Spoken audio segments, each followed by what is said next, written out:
Ya, minta perhatiannya teman-teman untuk prestasi pada siang hari ini. Saya buka. Assalamualaikum warahmatullahi wabarakatuh. Waalaikumsalam warahmatullahi wabarakatuh. Ya, kami dari kelompok kedua akan mempresentasikan Fungsi yang berjudul fungsi kanonical. Nah, lanjut. Isikan Citra. Dik, aduh kamu ya. Dia ada fungsi kanonical ini pokok bahasanya nanti kita akan belajar komplement, duality, internal dan term, extern dan intern, bentuk shock dan force. Ya. Terus kita lanjut ke fungsi Boolean, yaitu persamaan ekspresi aljabar yang dibentuk dari variabel. Ya, variabel biner, ada variabel biner, operator biner, or dan and. Operator unary atau not dan tanda sama dengan. Contoh, ini contohnya fungsi boolean. F bernilai 1 jika A titik B dan C sama dengan 1 dan F sama dengan 0 pada A, B apa ini? B aksen dan C yang lain. Jadi yang F fungsi boolean, kemudian F bernilai 1 jika A, B dan C sama dengan 1.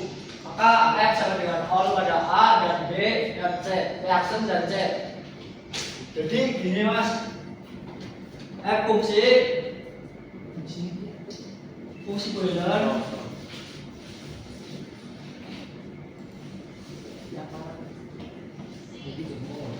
maka F bernilai 1 jika input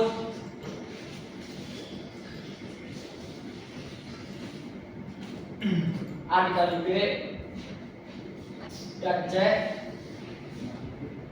sama dengan 1, maka F bernilai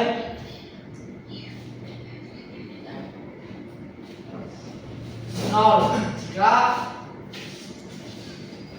input A dan B serta C yang lain.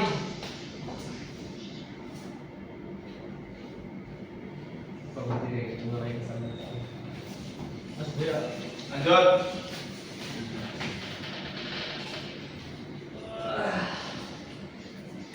Duality, metode yang bisa dilakukan pada persamaan boolean dengan mengganti nilai atau operator. Ya, yaitu ada 0 menjadi 1 atau 1 menjadi 0. AND menjadi OR atau OR menjadi AND. Contohnya X1 X kali 1 sama dengan X. Dualitinya X tambah 0 sama dengan X. Nah, X kali dalam kurung Y tambah Z tutup kurung, dualitinya X tambah Y kali Z. Jadi kayak gini teman-teman, dualitinya ya tadi kan bahwa menjelaskan N menjadi OR, kemudian OR jadi N. Sama halnya jika kita mencontohkan X kali 1 sama dengan X, maka dualitinya X ditambah 0 maka sama dengan X. Jadi yang diganti itu yang ini yang dikali sama yang ini menjadi OR. Kemudian yang ini juga yang satunya menjadi 0. Yang di sini yang mulanya berkalian menjadi jutaan. Kemudian yang dari 1 menjadi 0. Begitu juga sama halnya X dikali maka Y ditambah Z. Jadi dualitinya X ditambah Z maka tutup buka kurung Y dikali 2 dikali Z. Maka yang diganti ini juga yang dikali menjadi ini penjumlahan, kemudian yang di tengah ini dari penjumlahan menjadi perkalian ini. Ya, next lanjut, Mas. Kopi dong. Terus selanjutnya ada lateral dan terem. Ya, pertama yaitu lateral. Lateral yaitu menyatakan input sebuah gerbang logika, itu namanya lateral. Terus ada terem, yaitu menyatakan operasi yang dilakukan dalam sebuah gerbang. Nah itu terem. Contohnya F sama dengan A, B, C plus F sama dengan A, B, C apa? Aksen ya? Aksen C aksen tambah A aksen D, E. Persamaan bola di atas mempunyai 5 input. Ada 5 lateral yaitu A, B, C, D, dan E. Ada 5 terem yaitu A unterem dalam kurung A, N, D untuk A, B, C. Apa namanya? Aksen dan A, N, D untuk A aksen D, E. Not untuk C dan not untuk A dan OR untuk F tutup kurung. Berarti ada 5 gerbang yang diperlukan. Contohnya gini, misal F sama dengan A, B, dan C aksen ditambah A aksen D, E. Maka persamaan ini A, B, C aksen ditambah A aksen D, E ada 5 input yaitu A, B, C, D, dan E. Ada 5 input atau 5 lateral. Jika inputnya ada 6, maka A, B, C, D, E, dan F. Dan seterusnya. Kalau misal ada 7 ya sampai 7 juga. Oke, Mas. Selanjutnya ada komplement. Komplement dari sebuah fungsi didasarkan pada aturan De Morgan dan prinsip duality, di mana fungsi n a n n d mempunyai nilai yang sama dengan fungsi OR dari komplement variabelnya, dan fungsi OR mempunyai nilai yang sama dengan fungsi a n d dari komplement variabelnya. Contohnya F sama dengan dalam kurung A tambah B tambah C tutup kurung, maka F aksen sama dengan A, B, C aksen dalam kurung, terus sama dengan A aksen kali B aksen kali C aksen, terus A, B, A tambah B tambah C tambah D sampai Z aksen tambah A, B, C, D sampai Z aksen, terus A, B, A kali B kali C kali D sampai Z aksen sama dengan A aksen tambah B aksen tambah C aksen tambah Z aksen sampai seterusnya. Seperti itu. Jadi contohnya kayak gini.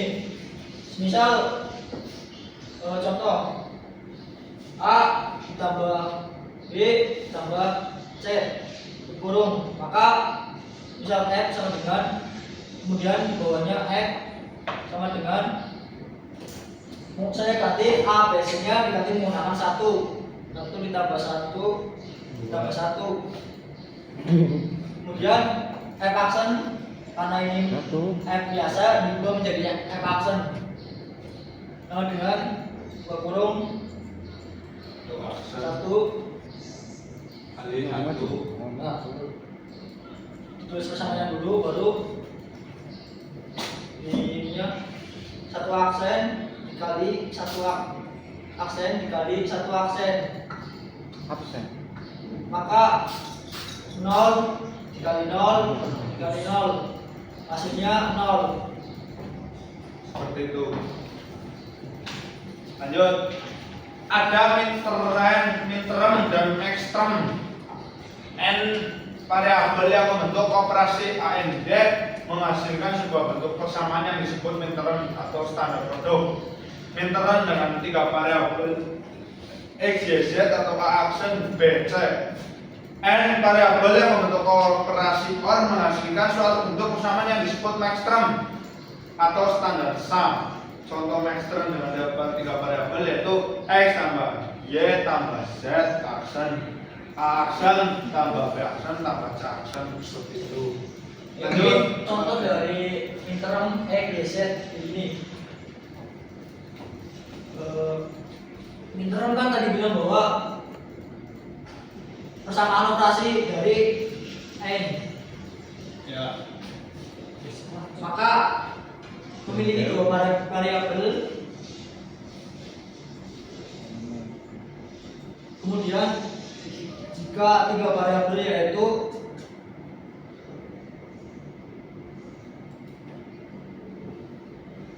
x dikali y dikali z aksen, maka kita ubah yaitu persamaannya x 1 y 1 dan z aksen itu 1 karena harusnya kan z itu kan 0 karena ini aksen jadi 1, maka x dikali y dikali z aksen hasilnya 1 dikali 1 dikali 1 hasilnya 1.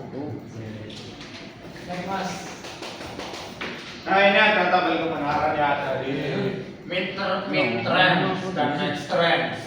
Ya bisa dilihat midrange adalah komponen dari maxrange dan sebaliknya.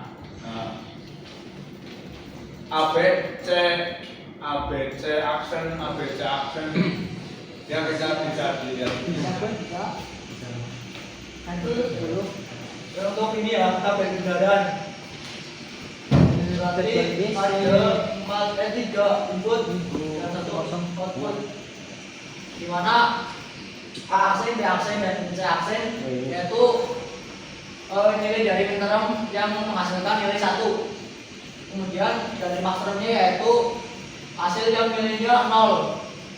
Ada 3 itu, yang hijau maxterm, yang interim itu ada 4 yang biru.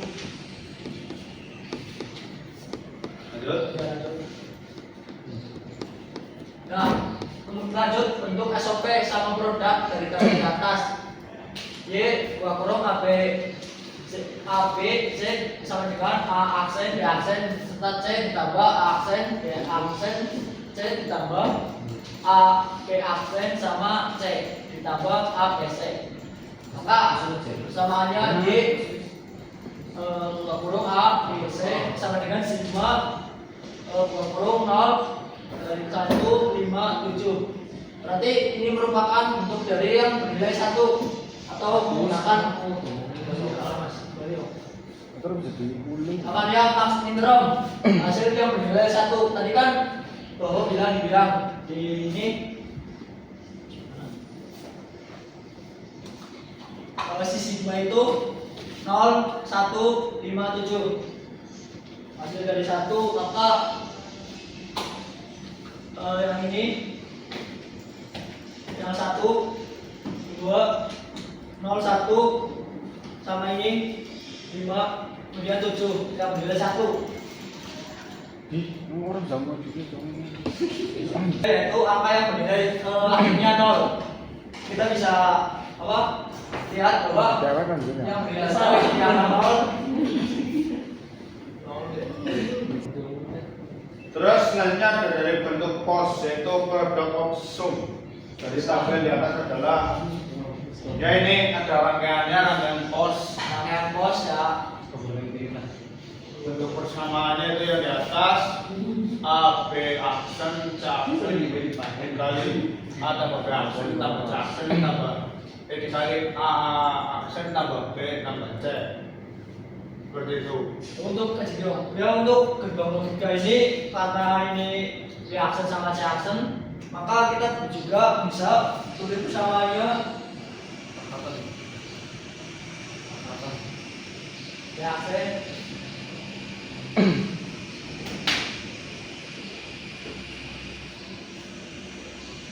sama C aksen.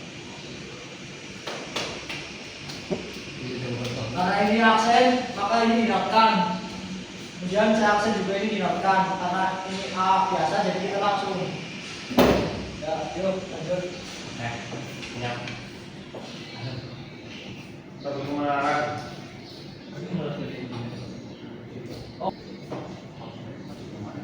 Ini misal X, Y, berarti kita kalikan kita lebih dahulu, yaitu X 0 berarti 0 dikali Z, maka kita jumlahkan di tengah. Terus diserahkan logika kombinasional langkah-langkah dalam proses desainnya, yaitu buat tabel kebenaran, terus ada tulis midterm, ya ada bernilai 1, terus tulis persamaan SOP untuk output, disederhanakan. Terus yang kelima, implementasikan dalam bentuk rangkaian. Ya ini jadi seperti ini, ada langkah-langkah dalam proses desainnya ya. Terus untuk selanjutnya soal bro. Cium, ada yang mau maju? Di slide yang ke-6 itu kan ada interim dan mainstream. Apa? Itu ada interim dan mainstream. Ya. Pertanyaannya,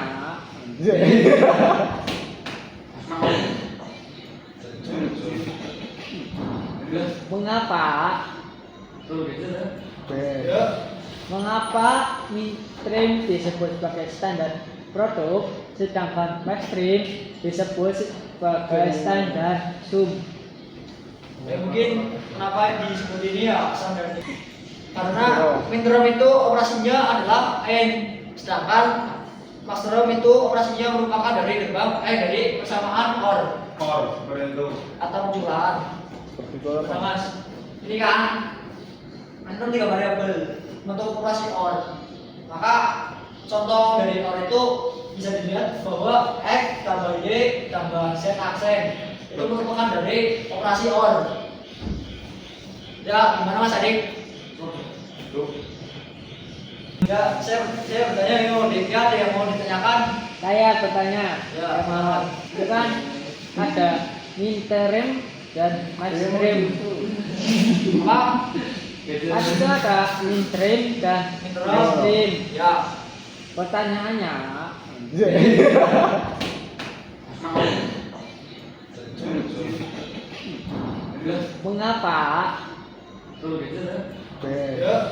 mengapa mainstream disebut sebagai standar produk, sedangkan mainstream disebut sebagai standar sum? Mungkin kenapa disebut ini ya standar ini sum? Karena midterm itu operasinya adalah n, sedangkan maxterm itu operasinya merupakan dari gerbang dari persamaan or Seperti itu. atau jumlahan. Nah, Mas, ini kan antum 3 variabel untuk operasi or. Maka contoh dari or itu bisa dilihat bahwa x tambah y tambah z aksen itu merupakan dari operasi or. Ya, gimana Mas Adik? Jadi Slide keempat. Mantap. Nah, itu apa perbedaannya? Lateral ya. ya, Dan berikan contohnya. Oke. ya itu ngapain bertanya Mas? Ini kamu ini gimana ya? Kalau lateral itu menyatakan input sebuah gerbang logika. Itu. Nah, lalu menyatakan operasi yang dilakukan dalam sebuah gerbang. Contohnya kan ini ada F sama dengan AB C aksen ditambah aksen DE. Jadi tadi kan bilang bahwa contohnya gini F sama dengan AB C aksen ditambah A aksen DE. Maka dari persamaan ini ada 5 input. 5 input atau 5 lateral. Nah, yaitu A, B, C, D, E. Ada 5 input atau lateral. Jika ada 6, maka bisa ditambah juga 6 input ini. Maka A, B, C, D, E, dan F. Gimana Mas Adik? Ya. Nah, gimana? Mungkin itu saja dari kami. Kurang lebihnya mohon maaf. Sekian. Wassalamualaikum warahmatullahi wabarakatuh.